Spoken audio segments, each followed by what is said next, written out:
अस्सलाम वालेकुम एवरीवन। ये एक इम्पॉर्टेंट लेक्चर है क्योंकि इसमें हम मोस्ट इंपॉर्टेंट दिसंबर करंट अफेयर्स डिस्कस करेंगे। वीडियो एंड तक क्लास में देखिए। फर्स्ट क्वेश्चन कुछ इस तरह से है, in the quality of living index 2023 which city rank first. तो आंसर है Vienna, Austria. It is according to the Economist Intelligence Unit EIU 2023 global availability index. Second number पर कोपेनहेगन है, डेनमार्क का कैपिटल। एंड थर्ड नंबर पर Melbourne, Australia capital है। Question number 2, which country has unveiled the 2 new nuclear powered submarines. किस मुल्क ने अभी recently 2 nuclear powered अबदोजों को मुतारिफ करवाया है? तो ये रशिया ने करवाया है। करोनास्क एंड एम्परर अलेक्जेंडर थर्ड है। ये दोनों सबमरीन अब दो नेवी है उसको स्ट्रॉन्ग करेगी। करियोनास्क और emperor Alexander third are their major army powers now. Emperor Alexander third uses 16 nuclear tipped Bulava intercontinental ballistic missiles. ये भी क्वेश्चन आ सकता है कि एम्परर अलेक्जेंडर थर्ड में कितनी बैलिस्टिक मिसाइल्स को इस्तेमाल किया गया है? तो वो 16 है। एंड द कैरियोनास्क में क्रूज मिसाइल और टॉर्पेड्स को यूज़ किया जाता है अपनी जो एनिमी की सबमरीन्स हैं अबदोज़ा हैं उनको तबाह करने के लिए। इसके अलावा इसमें जो क्रूज मिसाइल और टॉर्पेड्स को यूज़ किया गया है उनके ज़रिए से ज़मीनी मिसाइल्स को भी तबाह किया जा सकता है। रैपिडॉइज अंडरग्राउंड मिसाइल्स होते हैं जो कि वाटर में ट्रैवल करते हैं और उसके बाद जब अपने हदफ के साथ टकराते हैं तो ब्लास्ट हो जाते हैं। Question number 3, which nation's government is thinking about limiting under 16 access to social media. कौन सा मुल्क, कौन सा नेशन ये सोच रही है कि अंडर 16 मतलब 16 से कम जितने भी बच्चे हैं उनको सोशल मीडिया के यूज़ से रोक दिया जाए? तो वो है यूके। और ये यूके के किंग की प्राइम मिनिस्टर ऋषि सुनाक की सजेशन है और इस पर अमल किया जा रहा है। ये इन्होंने इसलिए किया कि प्रोटेक्ट कर सके यंग पीपल को from online harm. It is just because of one event which happen in London. मुली रोजल नामी एक लड़की थी 14 की एज में हार्मफुल कंटेंट देखने की वजह से पिंटरेस्ट और इंस्टाग्राम पर। ये भी एक क्वेश्चन आ सकता है कि कौन से वो चैनल्स पर, कौन से प्लेटफॉर्म्स पर वो देखा था उसने, इंस्टाग्राम और पिंटरेस्ट पर देखा था related to suicide, self harm and depression. वो इससे इस कदर मुतासर हो गई कि उसने अपने सुसाइड कर ली, अपनी जान ले ली। इस चीज़ को देखने के मद्देनज़र पर यूनाइटेड किंगडम ने यह फैसला किया है कि 16 से कम बच्चों को सोशल मीडिया के यूज़ पर पाबंदी लगा दी जाए। Question number 4, which country is the biggest opium producer in 2023। सबसे बड़ा अफ्यून का पैदा करने वाला मुल्क कौन सा रहा है 2023 में? तो वो है म्यांमार। पहले हम सब जानते हैं ये अफगानिस्तान था, लेकिन इस साल म्यांमार है और ये 75% मोर ओपियम को फॉर्म करना स्टार्ट हो गया है। पहले से 75% ज़्यादा ये अफ्यून की काश्त करता है। और ड्रग बैन तालिबान पर लगा था 2022 में। इस वजह से अफगानिस्तान में अब ओपियम की काश्त इस कदर ज़्यादा नहीं होती।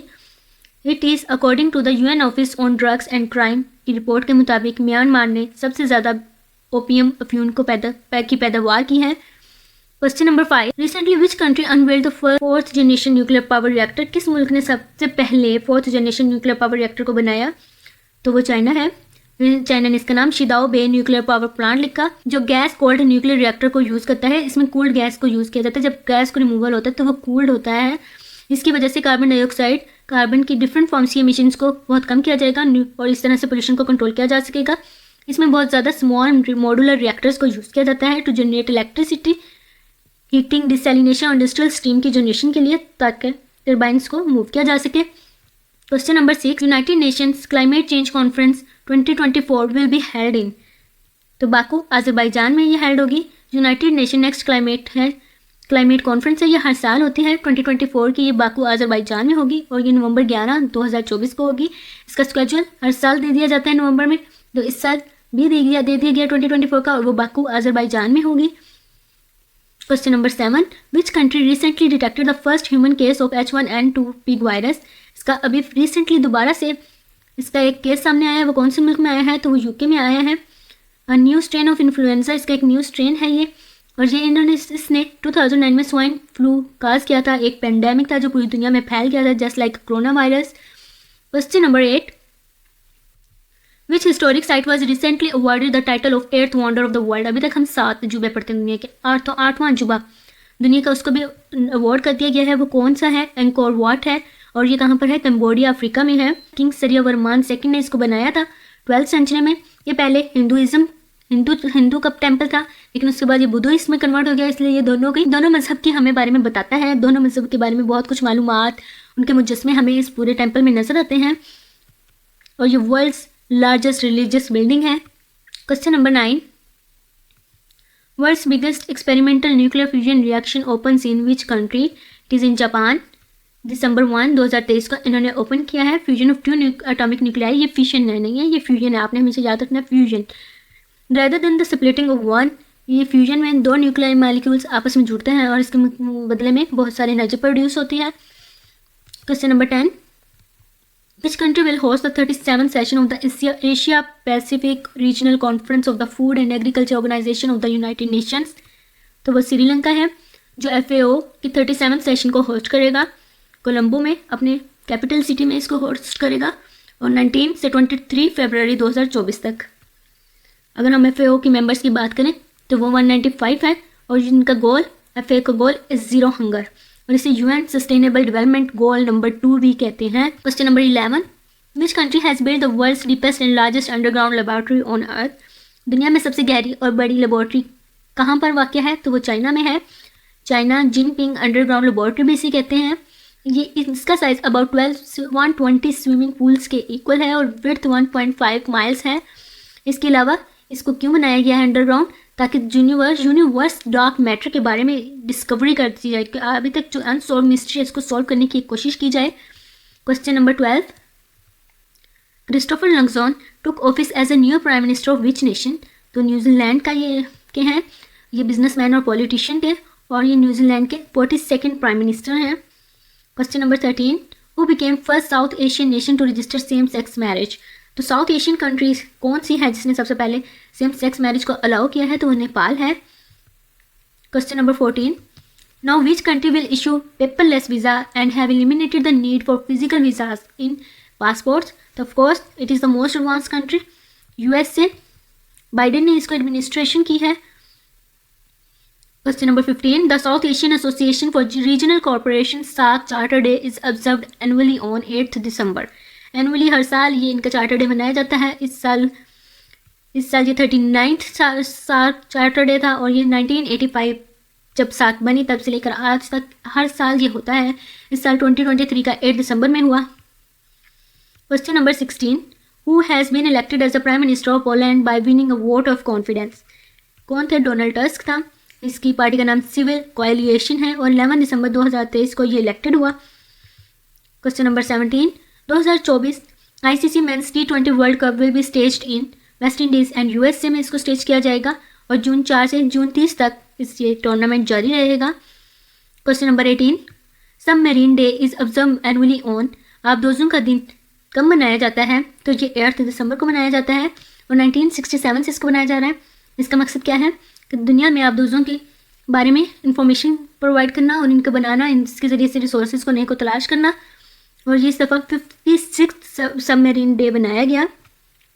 Question number 19, the international day of commemoration and dignity of the victims of the crime of genocide and of the prevention of this crime is observed annually on. International day नस्लकुशी की जराइम और इस जराइम को रोकने के लिए कौन सा दिन मनाया जाता है, तो वो 9 दिसंबर है। Question number 20, international anti corruption day is observed annually on. 9 दिसंबर को इसको मनाया जाता है to raise public awareness for anti corruption.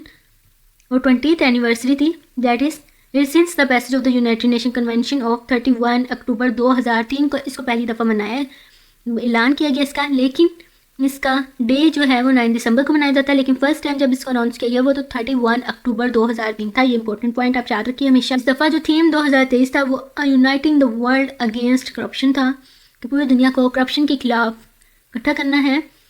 Question 21, human rights day is observed annually on. इंसानी हकूक़ का आलमी दिन मनाया जाता है 10 दिसंबर को। ये यूनाइटेड नेशन ने सबसे पहले इसका ऐलान किया था 1948 में और इस दफ़ा इसका 75th एनिवर्सरी थी और थीम था फ्रीडम, आज़ादी, इक्वालिटी, बराबरी और जस्टिस, इंसाफ फॉर ऑल, सब के लिए। Question number 22, international mountain day is observed annually on 11 दिसंबर को। थीम इस दफ़ा इसका था रिस्टोरिंग माउंटेन इकोसिस्टम, कि माउंटेन इकोसिस्टम को दोबारा से रिस्टोर किया जाए जो कि पोल्यूशन, अर्बनाइजेशन की वजह से ख़राब हुआ है। The day was established in 2003।